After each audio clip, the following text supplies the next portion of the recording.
Hi guys, I hope you are having a fabulous day. My name is Erin and I just got back from 1 year of living in Mexico. I spent 10 of those months in Guanajuato City. If you are interested in Guanajuato, I will leave a link to my ebook down below in the description box. I wrote this ebook as a compilation of all of our most cherished memories and places in that city. If you are visiting Guanajuato or you want to see more about our lives there, check that out below. Today, I want to talk about the challenges of living abroad, the stuff that nobody is talking about online when it comes to living abroad and living in Mexico. Before I jump into that, if you're not in our Patreon community, I'll leave the link for that down below. You'll get lots of behind the scenes and exclusive content over there.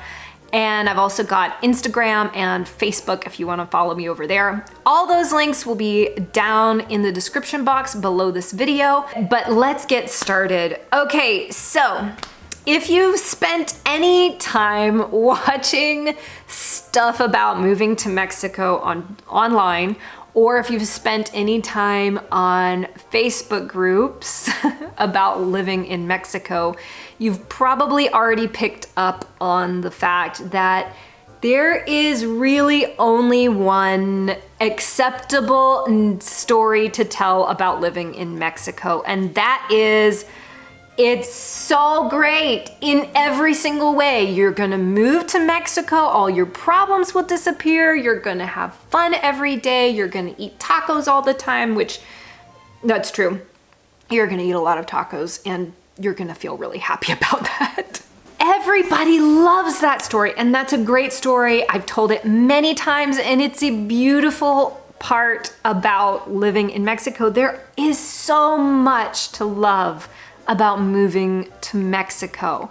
But that's not the whole story.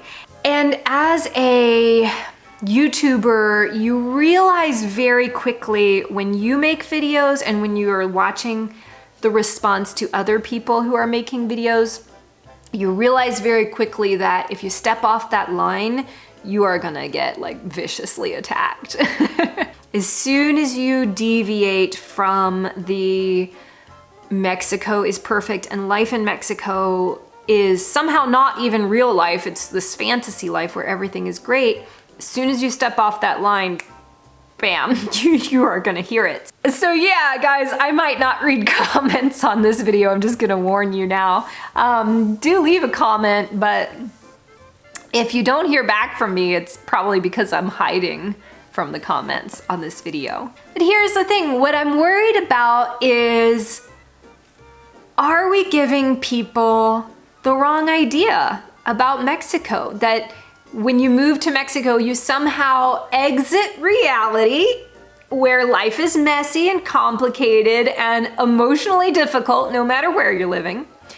You exit that reality and you go into this, you know, taco tinted reality where nobody has any problems anymore. I worry about that. Also, when you are vlogging and you're having a bad day, you don't always want to film it because you're having a bad day. Like you want to go curl up in bed with a bar of chocolate. Like you don't really want to turn on the camera and be like, you know what, I just feel like a big idiot today and it's hard. Or, hey, I'm missing my family. But there are some very specific challenges that come with living abroad.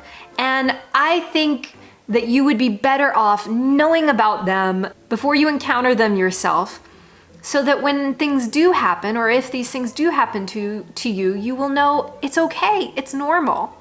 In fact, I'll never forget when we transitioned from, we're checking this place out, you know, we're renting short-term rentals in Guanajuato, we're kind of thinking about it. When we transitioned to that to, oh, we live here, we've signed a 10-month lease, like this is our real life. There was a moment where like I really struggled emotionally. I'll link the video that I make. This was, one that I did like turn the camera on when I was having a bad day. And I was just really struggling. And somebody sent me an article that went through kind of like the stages of expat life. And it talked about what happens when the honeymoon phase ends. And I was like, oh my gosh, this is me, this is me. And it made me feel so much better because I realized, you know what, I'm not crazy. Nothing is wrong with me. This is just a normal part of moving abroad. So that's what I want to talk about today. What are some challenges? What are some emotional challenges that you might face if you move to Mexico? And the first one is lack of community. Oh, guys, this was a tough one for us. I made the most wonderful friends while we were in Mexico. I even made a video about making wonderful friends in Mexico. And it's true, like I found it so easy to connect with other expats. I found it so easy to make friends. I loved it. I loved it. What I realized over the course of a year is that expats don't often stay in one place. Digital nomads don't stay in one place. Travelers don't stay in one place very often. And so you will meet the most wonderful friends and then you will say goodbye to them. And then you will meet new friends and then you will say goodbye to them as well. A lot of people live in Mexico part-time, so you might meet a wonderful friend and really bond with them, and they might be leaving the next couple weeks. And so in the beginning, it's really fun and exciting to meet all these new friends. But after a while of goodbye, goodbye, goodbye, goodbye, it can really be hard. And integrating into the local community can be challenging. First of all, there's the language barrier if you are not fluent in Spanish. And second of all, I think we have to remember that Mexicans are extremely welcoming and very kind and friendly people, but they're not sitting around being like, boy, I hope some foreigners show up so I can invite them to my family picnic today. Like nobody is waiting for you to show up so that they can like usher you into their family. They've got their own stuff going on.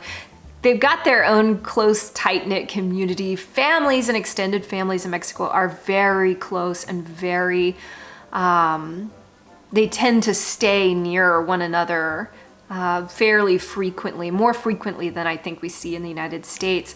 And what that means though is that everybody's already got a group.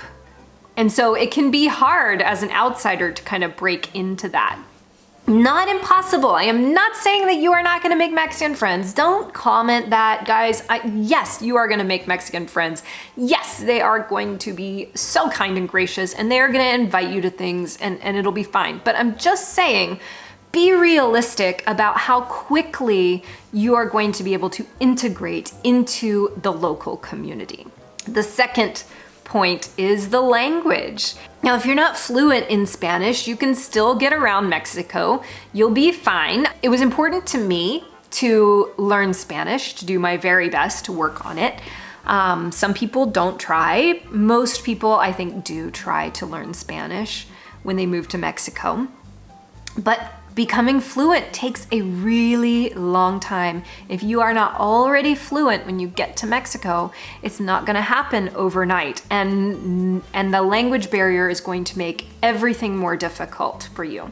When you are trying to acclimate to a new culture, when you don't know how things work, the language barrier makes it harder to ask questions. And that is the big thing, because it's not gonna take you too long to figure out how to order food in restaurants, how to do your grocery shopping, how to do the little daily things. Like you'll figure that Spanish out pretty quickly.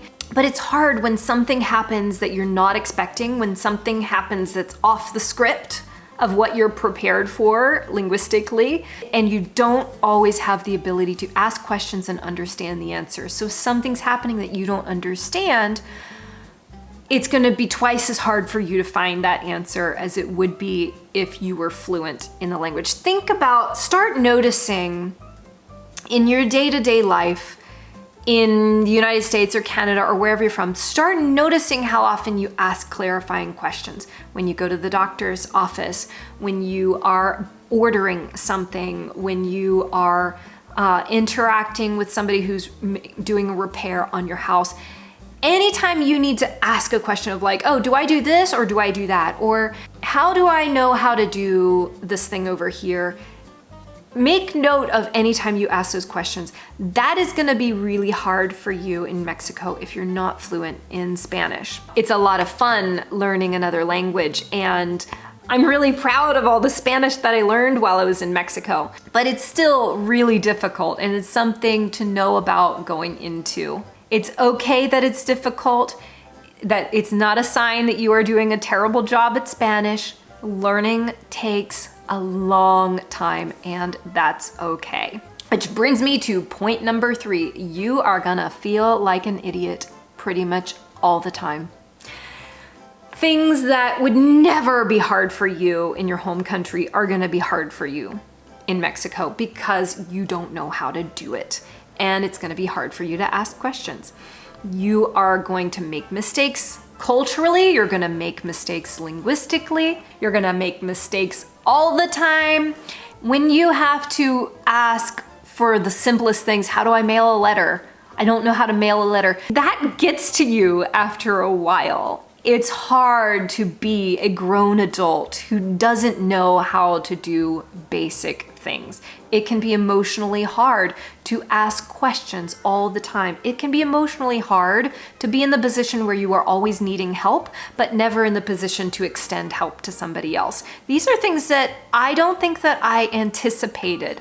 I love going to foreign countries. I love being in an environment where I don't understand everything that's going on. I love that challenge. Like, it's thrilling and exciting. But that like excitement and newness wears off, and the feeling of being an idiot doesn't really wear off. So yeah. And you are probably gonna get laughed at, and that does suck. You may not know you're getting laughed at right away. But you're getting laughed at. Point number 4 is that things take a long time. Things take much longer than you think they're going to take. And so living in Mexico, I think, works a lot better if you have a lot of time, you have a lot of free time. All right, so take grocery shopping. Here is a typical trip to the grocery store for us in Guanajuato. The first thing we would do would be to call an Uber. That could take anywhere from 10 minutes to 45 minutes because you don't know if the Uber is going to come, if there's going to be an Uber, you know, if they're going to get close but then take a wrong turn and cancel the trip, whatever, you just have no idea. So if the Uber shows up, we walk down a bunch of stairs, get in the Uber and go. If the Uber doesn't show up or it's looking like it's gonna be a 45-minute thing, then we're gonna walk 10 minutes down to Centro to get a taxi. In the meantime, if we're taking Harper, we're getting on her little seatbelt vest thing on her so that we can safely transport her.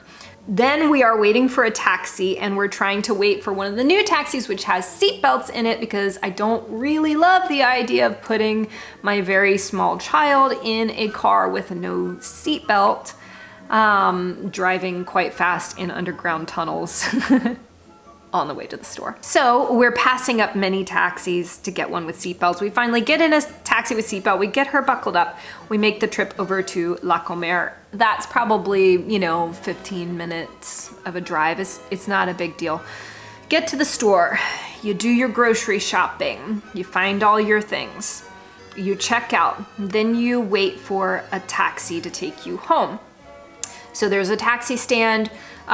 You can call an Uber, but I found Ubers get really confused about La Comer because there's multiple different entrances and getting to the Uber can be a nightmare. So you take a taxi, you wait in line until there's an available taxi. Again, you're hoping that it has seatbelts because said toddler. You put all your stuff in the cab, you go home. Fortunately, since you're in a cab, it'll drive you right up to your stairs.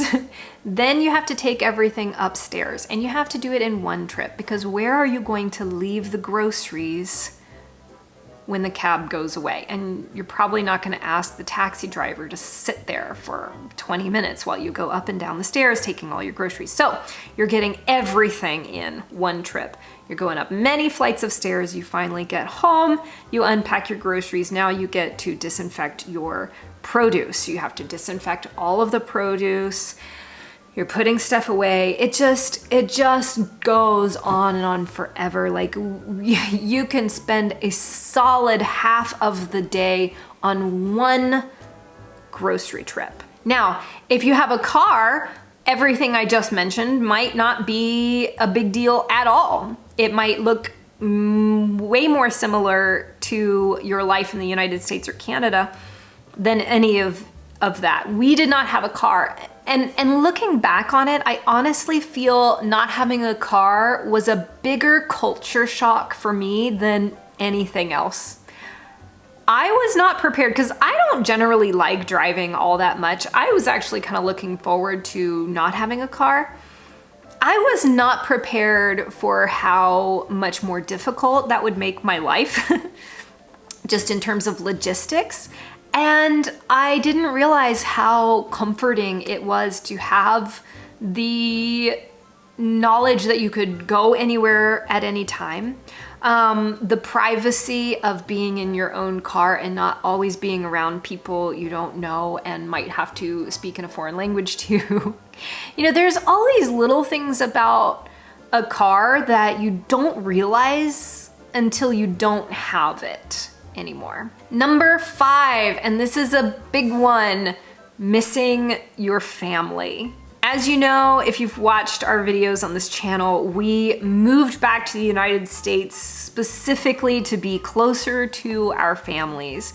The funny thing is that if you had asked me when we moved to Mexico if I was gonna miss our families, I would be like, oh yeah, of course, but we're gonna see them for holidays, we can go back and visit, yada, yada, yada, yada. I really was blindsided by how much I missed our family. I missed the ability to visit whenever we wanted to. I would see pictures of my nieces and family gatherings and think, oh man, I wish that I could be there right now. When we were back over Christmas, we also realized just how much happier Harper was around her grandparents. And all of these things just kind of swirled around in our heads until we had the idea to move back. I've also talked in previous videos about how being in Mexico changed how I felt about families, because families in Mexico do tend to be really close, and so you're gonna see loads of extended families all the time.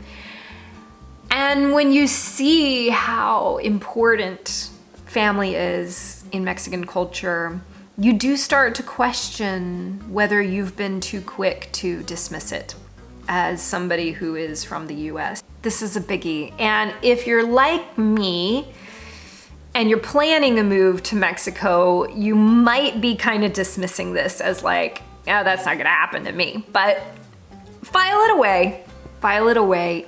It can be tricky and it can be tough to be far away from your family. And my last point about some of the difficulties of living abroad is feeling like a perpetual guest, not feeling at home. Now, it was important to me as somebody from the US, especially in this current political climate, to not waltz down into Mexico and act like I own the place. I was very conscious and aware of the fact that I was a guest, that this is not my home country. I have no ownership here. This is a place that is graciously letting me come visit. And I appreciated that, and I was thankful for that. But the flip side of it is that I never lost that feeling of being in someone else's home. I think this was compounded by the fact that we always rented furnished rentals. And so you literally feel like you're in somebody else's home all the time. It's somebody else's furniture, it's somebody else's art on the walls. Everything surrounding you belongs to somebody else, and you're always aware of the fact that you're in someone else's home. So in the actual home that we lived in and in the city, in the country in general, I always felt like I'm a guest, which is beautiful for a while, but long term it can be hard to continue feeling like a guest. And you can notice things that you would change, but you don't feel any agency to change it. Whether that's in the house, you could say, oh, this house would be like so much better if we could just change this and this. You can't change those things. Or in the city, you know, if there is something going on in the town that I'm living now that I don't like, there are avenues, there are channels for me, if I want to try to address it. Now, whether I'd be successful or not is a totally different story, but that like psychological knowledge is something that you take for granted until you don't have that.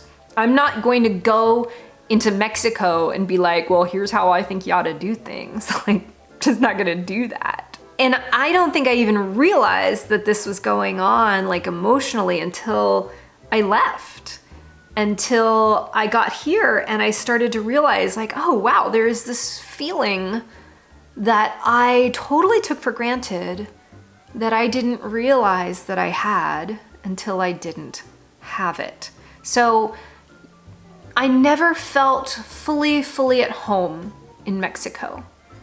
And that does not mean that you will not feel at home in Mexico. That doesn't mean that plenty of other people do feel at home or do feel a sense of ownership in Mexico. And certainly you can buy a house, you can furnish it yourself, or you can rent a house that's unfurnished and furnish it. There's lots of ways, I think, to increase the feeling of being at home and to decrease that like perpetual visitor feeling, the perpetual guest feeling. But just have in mind that that can play a role in how you feel in Mexico. And it's something that I've never heard anybody talk about.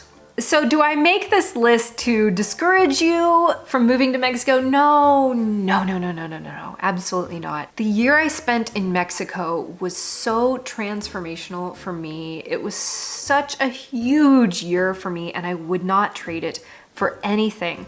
And all of these emotional complexities that went into that life in Mexico that I had, they were integral parts of what made that experience significant to me. So I don't believe that any experience can or should be 100% positive all the time.